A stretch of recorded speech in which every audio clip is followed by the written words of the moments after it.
It goes without saying that there was once upon a time where the Blue Bomber Mega Man was a household name.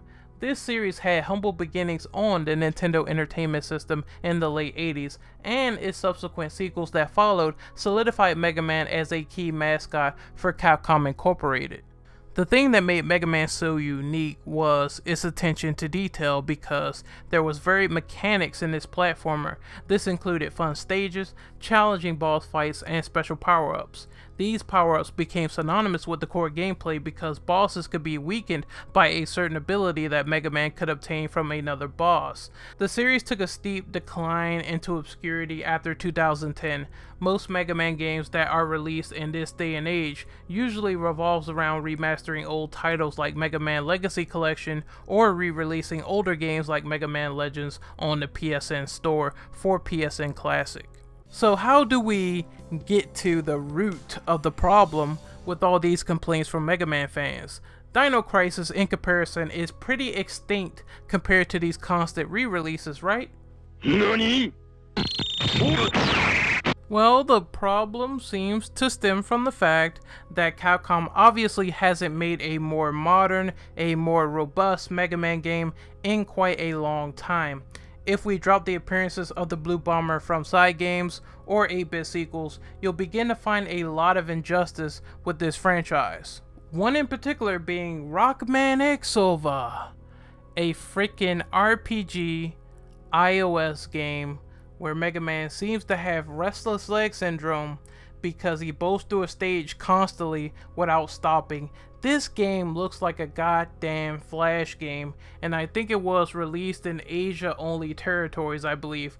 Quote me if wrong, but this game looks like garbage. But again, let's not give it too much credit because Capcom graciously gave this game the old Yeller treatment, and they shut down the servers apparently in 2015. If you go back even further into this little time stream of failed projects, you'll realize even bigger blunders like the Mega Man Legends 3 project. If you are no stranger to the Mega Man Legends series, you will notice that the second game in particular did indeed end on a cliffhanger. Legends 3 was important in the fact that it was one of the last rays of light for the Legends series. Keiji Inafune left Capcom around November 2010. As such, this game continued development without him, and a proposed demo was on the horizon, as well as having open feedback from the fans. However, Capcom suddenly cancelled the game, and the prototype was also cancelled due to a lack of fan support, air quotes, even though fan support fueled a good deal of this game. Looking back at the Mega Man series, I suppose you want my opinion on why I think it's so dead right now. There's several key factors involved here. At first, I used to think it was due in part to Inafune's departure, Capcom not having the brainchild of Mega Man there anymore. However, it didn't necessarily stop them from making games without his input, aka Mega Man X6. Even the Dead Rising series continue onwards with Dead Rising 3 and Dead Rising 4, another series created under the guidance of Keiji.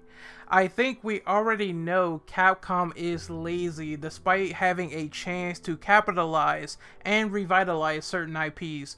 They choose to regurgitate what makes them money, what makes them the most money, while leaving many intellectual properties on the cutting room floor in the darkness. We've seen this time and time again. Top sellers like Monster Hunter, Resident Evil, and Street Fighter getting constant updates, constant sequels, constant DLC, but Mega Man is left in the wind, pissed away. This company has grown to gunning for what works for them, what will keep a starving diver afloat after being gouged right in the kneecap by a shark. I would also say a lack of creativity also plays a significant factor. After all, Street Fighter X Mega Man was published under the dream of a Singapore developer, a Singapore fan who made that project that Capcom slapped their name onto. So, this leaves room for debate. If Mega Man is not profitable to Capcom, if Mega Man isn't as big as it used to be, then why bother making a new one? This is a fallible argument because if it was true, then surely something is wrong with this logic, considering the fact that platformers had a recent resurgence in the past few years, like Crash Bandicoot Insane Trilogy, that sold, Ratchet and Clank for the PS4, that broke franchise records, and Cuphead seems to be the hottest thing out there over a developer who mortgaged their house, a developer who took that chance just to see this game come into fruition. In conclusion, Capcom just doesn't want to take risks anymore. Even if there's a massive fan outcry that will make them boatloads of money, they still continue to disappoint us as Mega Man fans. They continue to make excuses, even in an era where nostalgia still booms the most. They still haven't made a proper follow-up Mega Man title, which speaks volumes that the Blue Bomber is 10 feet in the grave. If you're giving up hope, just know that indies do exist, successors do exist, not that crap Mighty Number 9, but of course, Cuphead looks promising. Honestly, I could say the same thing about Azure Striker Gunvolt 2. I played the first game by NT Creates, and I really liked it. Anyway, support the foundation of what a developer utilizes to move forward, and Mega Man, his memory is best cherished in the past when Capcom actually gave a fuck. I will see you guys next time. I'm Renegade Operative signing off, and enjoy this statement that Capcom had to say about Mega Man coming back into fruition. Or better yet, don't enjoy it, just enjoy my reaction to it at the end. I will see you guys next time. Later.